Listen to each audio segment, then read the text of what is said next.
You can support this show on patreon.com/wandering the aisles. That's patreon.com/wandering the aisles.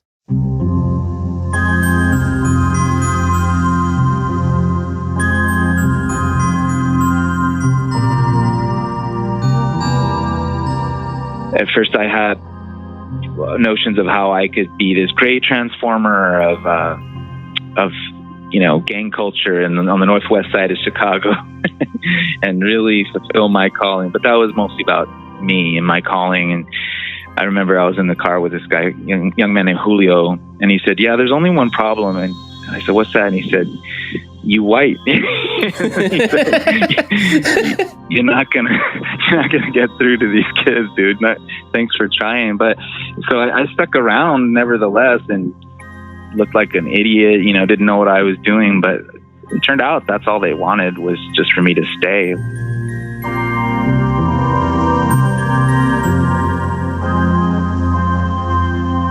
Welcome to Wandering the Aisles. I'm Andy Farnsworth. These are impulse buys with commentary from Earth's most interesting regular people, happenings out in the world, spontaneous conversational films, if you will.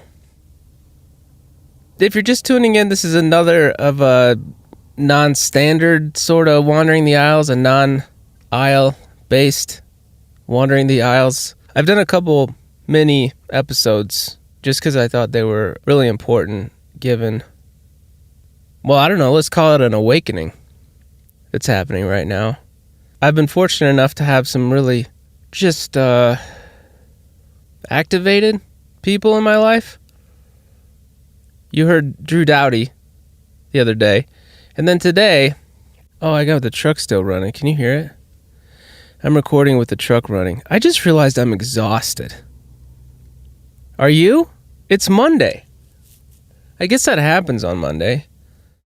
I'm going to do this. This is a letter from Kisha Baskin. She is... she's the first black woman I think I was really friends with. I mean, I grew up in Normal, Illinois. Not a lot of color. You know that about me. But she was the first... She's one of the first really funny women I think I came across in my life. I mean, there were plenty of funny women, but not like... You know how there's professionally funny people, but even in junior high, you know what I mean? They're next level. That was Kisha and continues to be. But I asked her, I was like, do you want to talk about this stuff on the show? But she didn't want to talk. I think she was just really drained. But she said, she wrote me this letter and she wanted me to read it.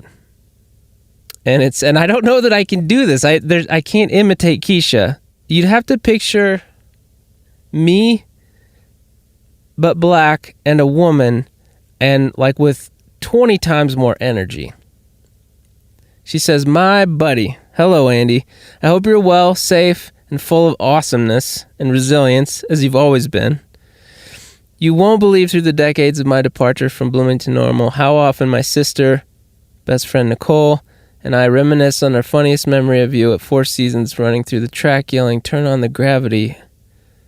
I don't remember what that was about. Oh, what was that about? Turn the gravity on. Spanish class was epic and hilarious with you. I didn't take Spanish, Kisha. And the laughter was food to my soul then, and I'm super proud of the laughter and sense of humor you still put into the universe. Okay, I'll just start here. She wrote a bunch of nice things about me at the beginning, but that's not important. My heart is so heavy and in great anguish, and sadly I try to rebuke and bind the spirit of hopelessness every day, all day, past, present, and future. I'm so blessed, successful, but not for the material that I own or possess, but because of my true character, moral compass, integrity, compassion for every human being. Even the oppressors of this world have a prayer rolling off my tongue.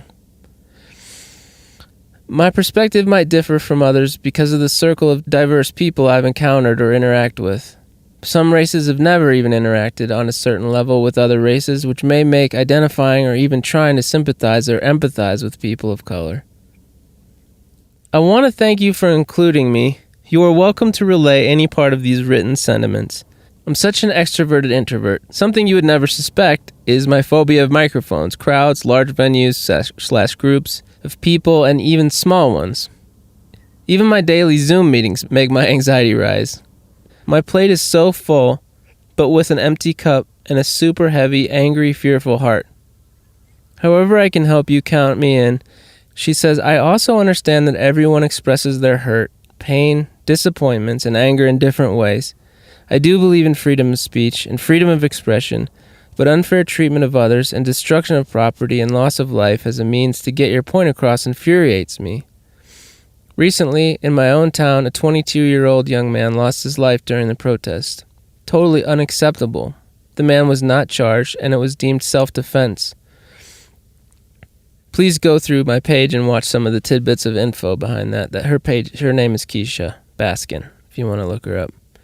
But if you say anything mean to her, I will fucking find you and I will wreck your life. I feel like there's already way too much deflection as it is, on top of the division and chaos. Being an African-American woman, and stemming clear back to my childhood, and always being the very few, and sometimes only minority in the setting was not easy. I've dealt with constant stigmas and countless displays of racism, but chose to channel that distress into being the kind, optimistic, and faith-driven person I am today, and make it a priority to be kind and be the change I wanted to see in others, and an example for unity. I've discovered that ultimately it's not about black versus white, though some may disagree with me on that. It's good versus evil/hate. I do realize more expression and conversation must occur to get to the root of the problem. I know these conversations will be uncomfortable, painful, and require vulnerability, but they're necessary for everyone's growth. If there was ever time to hone in on an inclusive community gathering, it's now. Maybe a resolution would be to attend a local inclusive communities workshop. Oh my God, I was blindsided by the fountain of knowledge I gained, and I'm black. My current prayer is for the hearts and mindsets of the entire nation to transform. Kisha.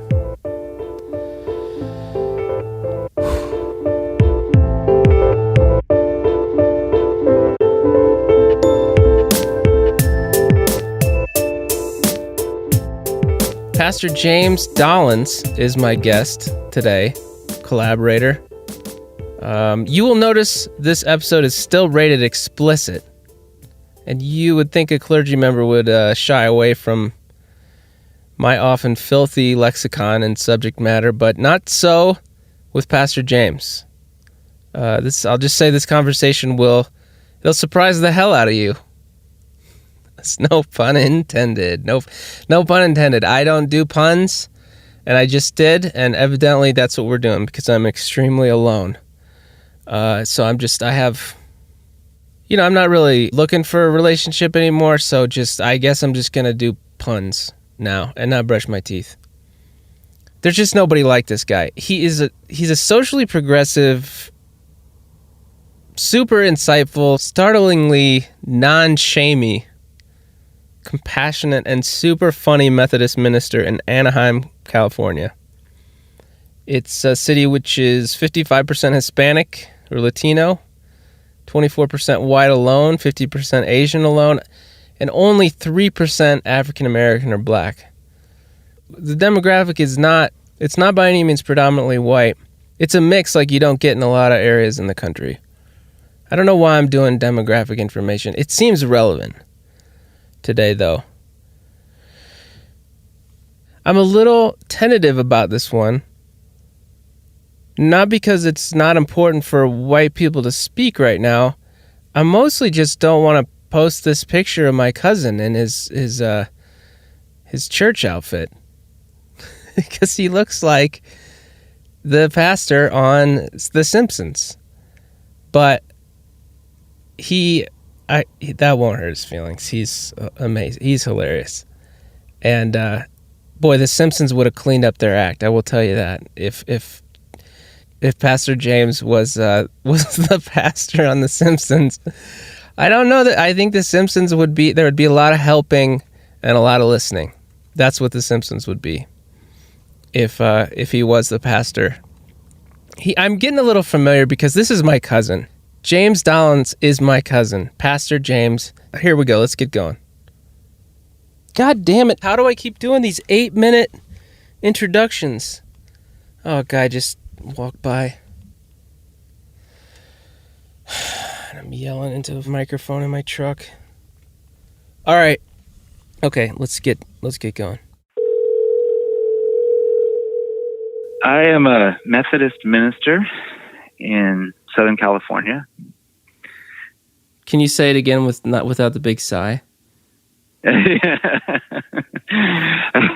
Was there a sigh? It was a deep sigh. Was it deep, too? No, it wasn't that bad. I was just kidding.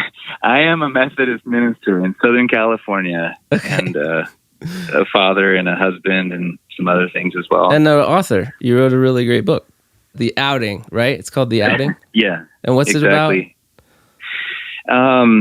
The subtitle is Gay Christian's Journey Towards Self-Acceptance. So that's what it's about, a young man who's making peace with who he is in terms of both his faith and his sexual orientation.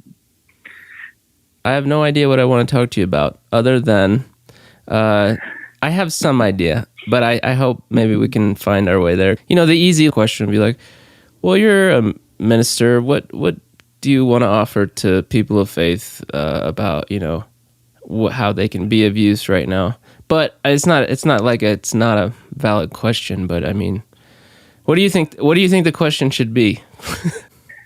Well, that's one I've been chewing on since you mentioned it a little bit. I mean, that's as good as any right now. And who the heck am I to be talking about that as a white male in America right now? And but we should all be talking about it. But we quickly have to find out the way that we do talk about it, right? And the roles that we play in that. You know, usually I go to grocery stores with people and talk. But I don't know, man. I always like your take. Like I always say, if I were going to go to church, I would go to yours. Although I think I'd have to be, about 20 years older. Yeah, that's right. Or 50 years older, 40 years older. Really? Yeah. What's the median age? Wow, I think the average age is about 73, somewhere in there. Yeah. Yeah, the Methodist Church planted a lot of seeds of faith, you know, decades ago, and those youth group members have now become 70 and 80-year-olds, and they're still there, and we didn't do a whole lot in between. So, yeah, it's been a learning experience. But those folks, I mean, it must have meant a lot to them at the time because they're still here, and so I'm trying to honor that. You know, yeah, how much that's been a life changer for them. Is there awakening happening at all, or? Yeah, we do have some of the older guard here in our church. You know, we used to have the chief of police, the former chief of police, is actually a part of our church. Great guy, and it's just that's going to be the perspective that they're starting from. It's interesting. This presents a lot of opportunities for a Christian minister, you know, probably any faith community leader, because we can now talk. We now should talk about this. Everyone knows I have to pretty much talk about it. And they'll get tired of me talking about it and sometimes push back in that way. And if I go out too far on the limb, I'll get pushed back in that way too. And I have to be really aware that I'm not a political scientist and I'm not a, you know, ethnic studies professor. So I really have to remember that just because I get to speak from a pulpit doesn't mean that I'm an expert on everything. That's been an important lesson for me to learn. Yeah. God, I hate even to bring up his name, but I mean, you know, you see Trump holding up a Bible and you're like, would you read it? How about you read it for a second?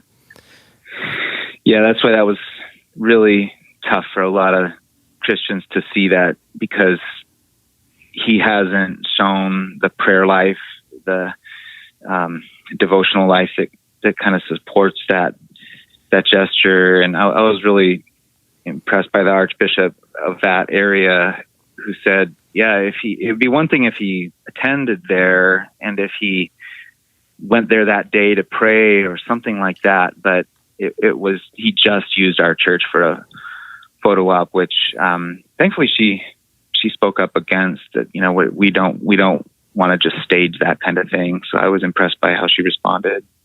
Was it a Methodist church? No, it was an Episcopalian church, I think. Yeah, and the Archbishop was speaking. She said, I don't think he's been to any of the churches in our area, to my knowledge, and so she was kind of sticking up for her local parish there. Yeah. I mean, I grew up Baptist, so Episcopalian, Unitarian, Lutheran. I always wanted to go to those churches because they seemed a little bit more white glove or something. But I mean, do you know that joke about why is it best not to piss off a Unitarian? Why is that? Because they might burn a question mark in your front lawn. I love it. Yeah. Yeah. No. But the white gloves, it's interesting that you mentioned that too, because those are denominations which are sometimes become exclusive in their own way because they tend to attract a whole bunch of really well-educated people, and you end up in the end kind of excluding people socially in a way. You wouldn't have your average blue-collar worker just show up and worshiping. So that's an unfortunate kind of segregation that happens on Sunday mornings for a lot of us.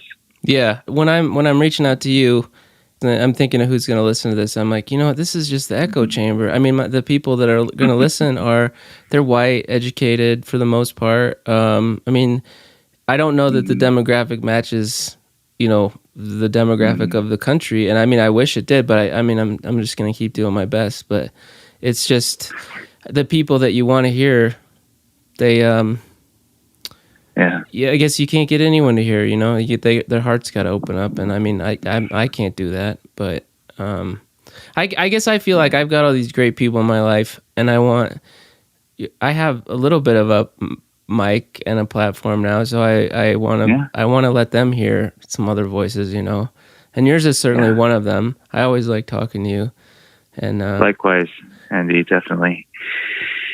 We have to talk. We can't be silent. It's just that, you and I are both immediately in this position of, I shouldn't be talking at all. I should be listening. And so, well, I mean, you're certainly trained in relating, the Gospels to people. So, I mean, I was thinking about, the questions you asked in your email. And I was thinking, well, we can confess. We should confess our sin. We need to confess, and confess is a great word because it doesn't mean the answer or even that what you did wrong. It just means it's broken and completely screwed up. And so I love Lamentations and all of the tearing of sackcloth and the ashes and the rolling around in the dirt, that happens in the Old Testament or Hebrew scriptures, because it's just a really visceral response. It's just saying we totally blew it and we're really sorry and we don't know our way out of this. And that's exactly how I feel right now in the United States of America as a, straight white guy.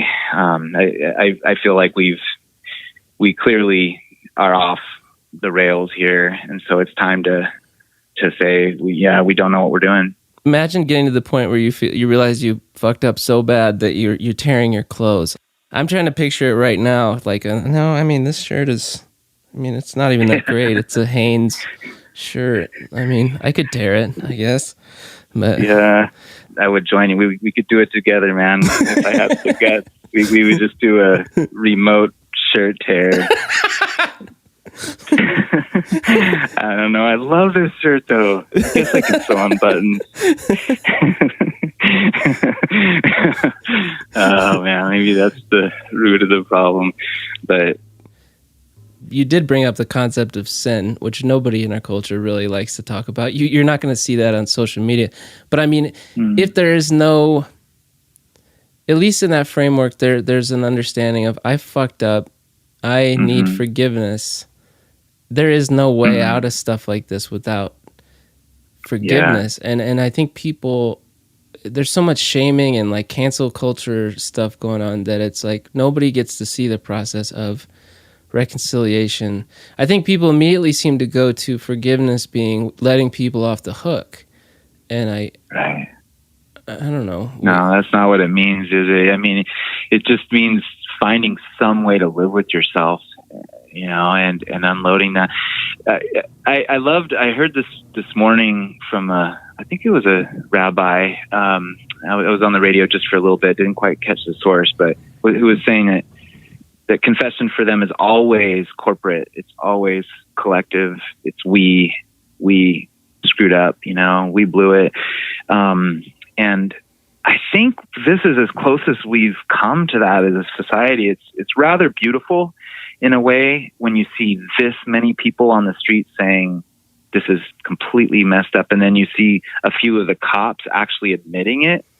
It's actually bleeding over into that line. That's amazing. It's rare, but it's amazing. And so we're almost, God willing, we're to that tipping point, and that would be true transformation. I'm praying for that hardcore. Yeah, me too. It's like it's a relief in my own life when the wheels fall off, and I just let them. And then I need to remember the wheels falling off. That's what my buddy I was just talking to in New York about this. He's like, the thing is that white people do this. They show up for us for these, and then then they go away, and we're left. This is every day, and so thanks for showing up. But we need you to stick around.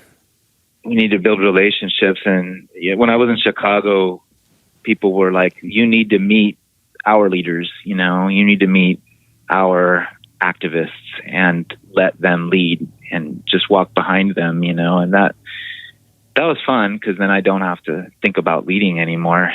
To just follow their lead and learn and be there. Just be a body. Just be a person. And at first, I had notions of how I could be this great transformer of gang culture and on the northwest side of Chicago and really fulfill my calling. But that was mostly about me and my calling. And I remember I was in the car with this guy, young man named Julio, and he said, "Yeah, there's only one problem." And I said, "What's that?" And he said, "You white." He said, you're not gonna get through to these kids, dude. Thanks for trying. But so I stuck around nevertheless and looked like an idiot, didn't know what I was doing, but it turned out that's all they wanted was just for me to stay, like you're saying, to be their friend. It's a lot easier to do that too. Just enjoy your friends like you would. I have been embarrassed on some level to realize, man, I don't have people of color in my circle. I got a couple, there's the black friend in Ohio, and he corrected me. He's like, "No, it's Iowa." And also there's, and then in this moment, there's like, you're reaching out and it's like, they're your token friend. And I've had a couple who are like, "Look, you're my friend. I'll talk to you, but I'm not letting that hijack our friendship right now. I don't want to talk to you about it because, hey, it's been a while since we talked, and, I like talking to you and we're friends and all that, but it's like, I don't want that to hijack our friendship right now." And I was like, man, I really respect that. Actually, that's a very good point. And I know reaching out, I'm like, I know this is exploitive and on some level. I know this is asking you to speak for black people or whatever. And I know I'm even exposing something in our friendship where it's like, you're different. You're my black friend. I know that's really vulnerable, and it's not like a fun thing. But I guess I'm willing to risk it because I'd rather risk on the side of talking than not.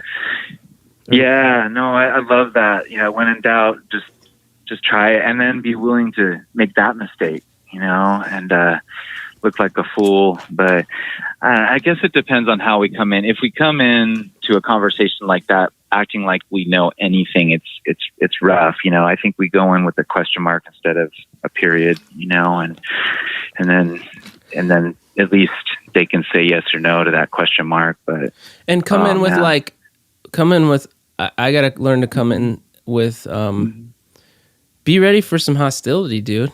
Like I gotta be open to that. Like I immediately want to be like, I'm not racist. It's not my fault. I'm not the one that's your problem. But it's like, no, dude, you're complicit because you're just sitting there and you're letting your dogs go bite.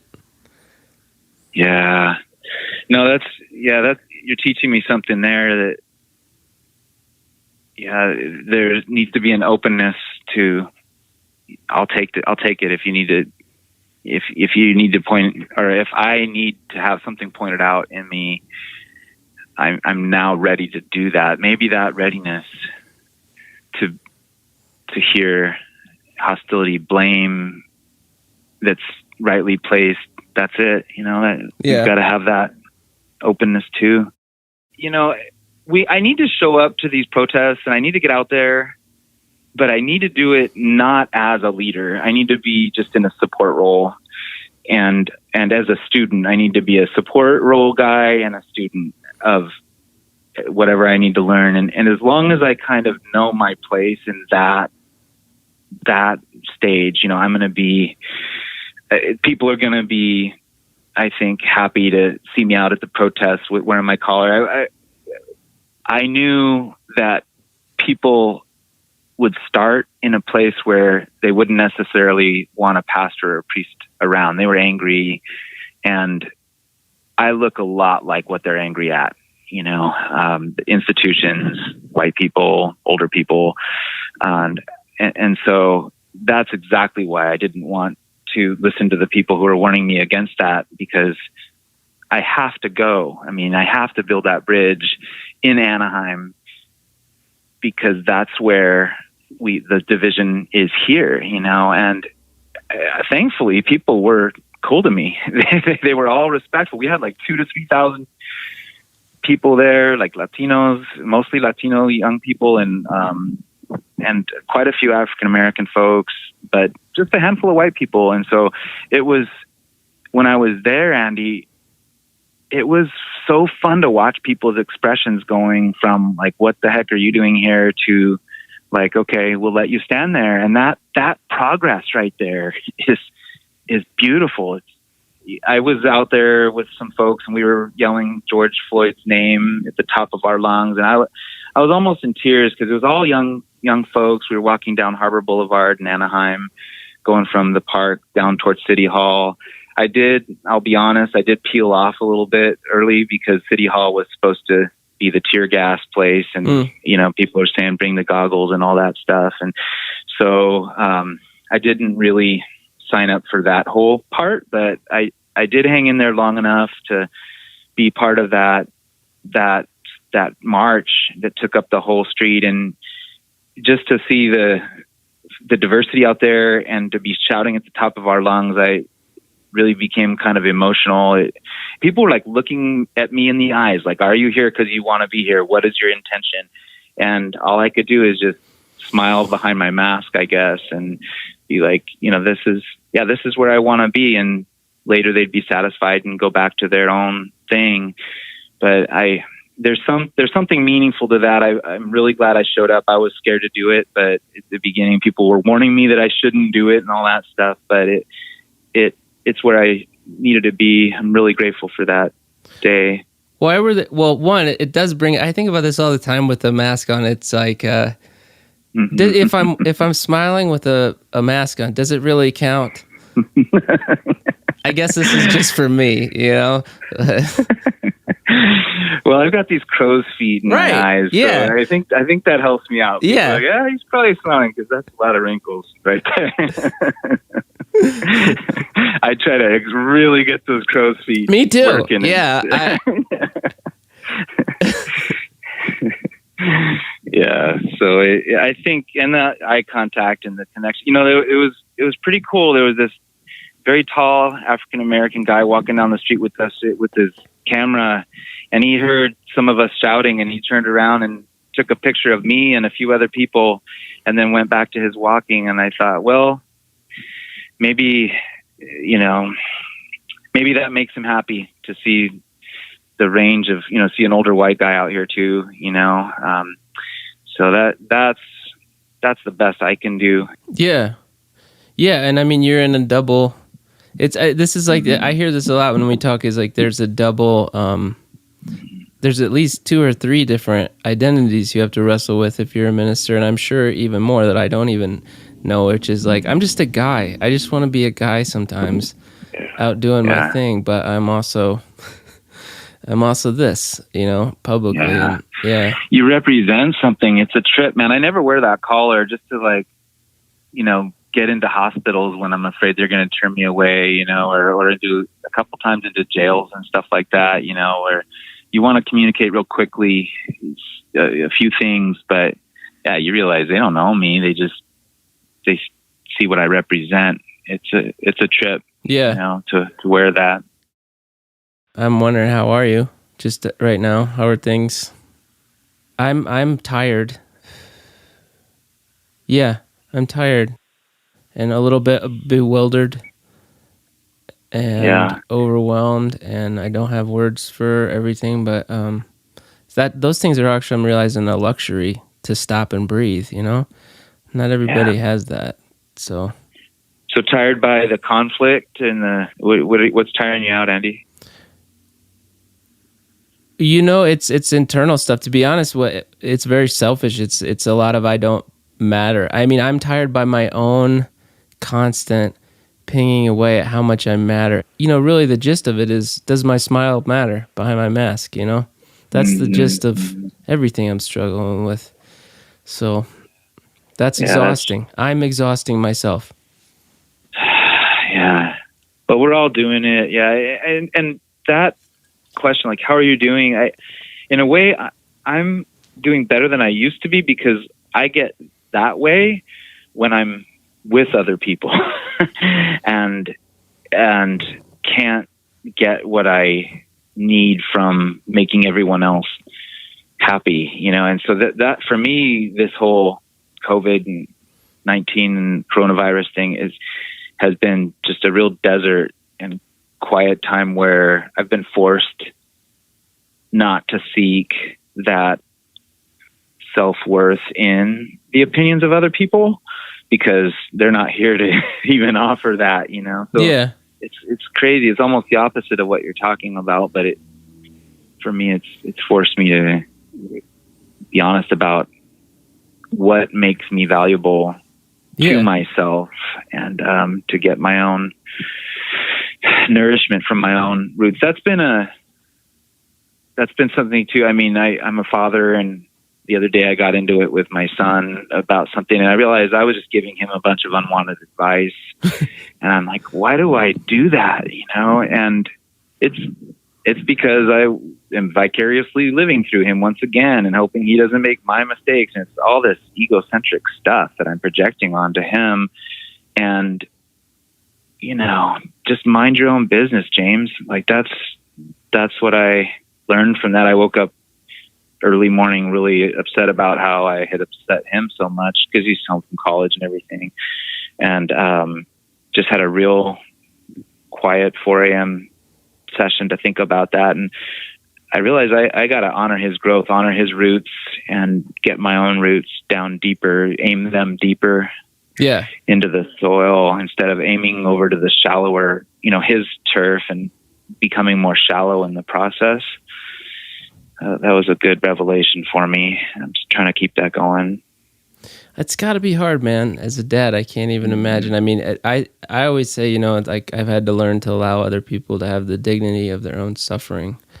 And well said. And I couldn't get all cleaned up until I left home. I mean, because my dad was he was trying to help, and but I needed to separate, and I think he needed me to as well. Yeah. But I mean, I can imagine. It's human though, man. You're a dad.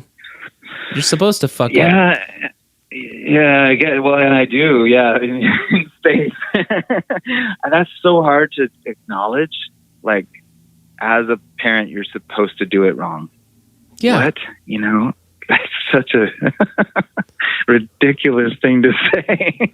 It is, and it's frustrating, but I mean, who wants a kid whose parents did it right? They're just not interesting, dude. They're just not. I mean, maybe that's pessimistic, but I mean, no, you're probably right. Yeah. Hey, and they're going to be okay. Thank God. I'm not too worried about either of them, but it's like, man, did I do my best to screw them up in a bunch of ways inadvertently, you know? And I really had the best intentions, and I look back at all the screaming and, you know, yelling and swearing, and I mean, just like, what happened? Like, I would never treat a church member like that, and that's what they know. You know, that's the bitter irony, is that, like, I wouldn't do that even in my profession. Yeah. You know? Yeah. That's what hurts. Well, you're raising, what's the joke? I mean, pastors' kids, like, that's a sacrifice of the ministry. Like, it's hard. It's hard to be a pastor's kid. Yeah, because you go home and you've been paid to be nice to people. I mean, that's to put it very crassly. I'm really trying to be faithful. I'm so sorry, but I don't know. I can be crass with you, Andy, which is good. Well, I mean, you can with me, but you'll have to decide after this is over. If this airs. Yeah. Well, I doubt your parishioners are really listening to a lot of podcasts. No, it's probably helpful to have that out there. I mean, I think a lot of pastors would love to have a place to say this, and it's not easy to have, you know, if you have a brilliant cousin who has a podcast that's edgy, you know, hey, there's your little window. And so I think you might have said edgy. You might want to walk that back. I don't know how edgy this is.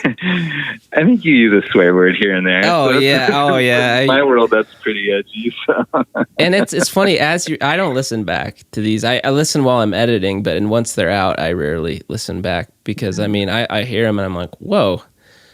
I may or may not have just... Come on, Andy, you're all over that edge. Come on, dude. You're talking about your deceased brother. You're talking about his socks and different uses for them. I don't know. That's edgy, it's true. Yeah, well, I did. So. You're right. That is true. I did let one out. I was thinking about the other day that was watching porn and realizing the guy looked like my therapist and realizing that was a mistake, but still doing it.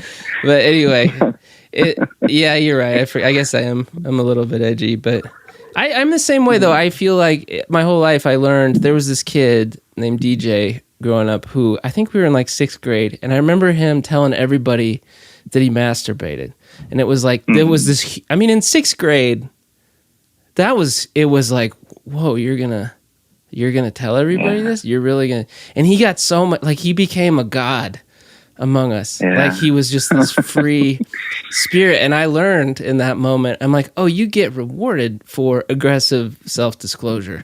And then, you know, here we are. You can, yeah. He could also completely get ostracized. That's what's amazing about a confession like that, is that, yeah, you can either be the most self-confident guy in the school that totally leads the way triumphantly, or it can just quickly go the other way, and everyone can just go up, thumbs down. Yeah, we're spreading it around that he does that, and he's doomed for the rest of his school career. Well, it's 100% a tone of voice. I mean, if you own it and you get behind it, it's that's the freedom, I guess. Got to commit. You got to commit to that. You got to commit, or be a sociopath. I think that's probably part of it. Good choice. I don't know, man. I love you, and I just like I hope that you get your strength, however you get it, and I like painting. If you want some painting advice or anything. Yeah. Oh man, no, I love painting. I'm so bummed because I finished my last little painting job here at the house, and I'm like, there's this sadness, you know, like it's kind of done now, you know. So I do have fantasies of moving to wherever you are and becoming Farnsworth and Dollins painters. Yeah. What a good name, Farnsworth and Dollins. I think so. That's a good name. That has a ring to it for sure. Yeah. You got a little Irish and Scottish, like, yeah. Farnsworth and Dollins, yeah. If we could get a nice. Is it Scottish Dollins and Farnsworth or Farnsworth and Dollins? Oh man, I think it sounds, not to be arrogant, but the Farnsworth first does sound like the right order. Farnsworth just gets your attention. You're just like, oh shit, excuse me, Farnsworth. but Dollins, it's like the shorter one is the one. The last thing is the one that people linger on. So that's actually the place of honor. I think you're the closer in our painting business. Man, okay. Well, thanks again. Thanks, Andy. See you, man. Bye. Love you, buddy. Take care. You too. Bye-bye.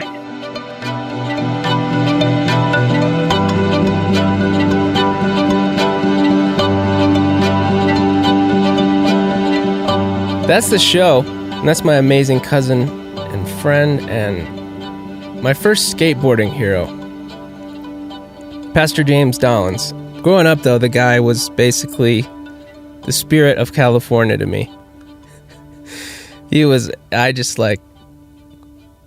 I looked up to him a lot. And I honestly, I still do. I really do look up to this guy. Thanks for your support. If you haven't, if you can, support the Patreon. That is, it's at patreon.com/wandering the aisles. That's patreon.com/wandering the aisles. I think I'm going to start doing a bonus feed on there for the extra content. So maybe that'll give you an incentive. Incentive? Are we using that word? A lot of words are just gone now. Like the word incentive doesn't even seem to make sense. Incentive? What is that?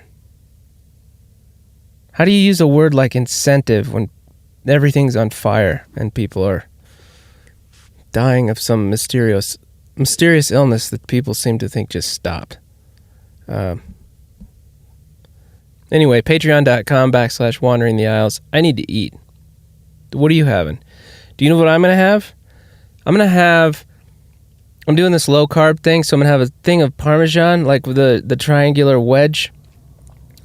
So I roll that in Black Forest ham, and then capicola. I don't know how to say it. Capicola. Le ragazze italiane sono belle. I think that means Italian women are beautiful. I don't know how to say capicola. Music this week by Aaron Campbell and Future Sequence. Review us on iTunes if you feel like it, if you can't donate. WanderingTheAisles.com is the website. I don't know, I'm feeling good. Are you? I'm not feeling good in the everything's fine sense. I'm feeling good in the things are changing and I'm hopeful. And for me, I hope to God this shit stays with me in terms of waking the fuck up and connecting with people that look different from me. I mean, I have people, but I'm not maintaining those connections. And, don't be weird. This is what I want to say to me. You can take it for you. But don't be weird, but find somebody that looks different than you and make friends. Be brave. Have dinner. Whatever, coffee. Go on a racial friend date. But again, please, don't be overeager. Just be cool. Okay? And if you don't like the person, that's fine. We don't have to fucking like everybody. But I mean, I think it might be useful if we started giving a fuck. And if you listen to this thing and you're kind of like, Andy's really jumping on this Black Lives Matter bandwagon, I am so grateful it's happening because it's been pissing me off for a long time, and I'm glad we got some momentum going. It's always felt like, well, this is fucking impossible.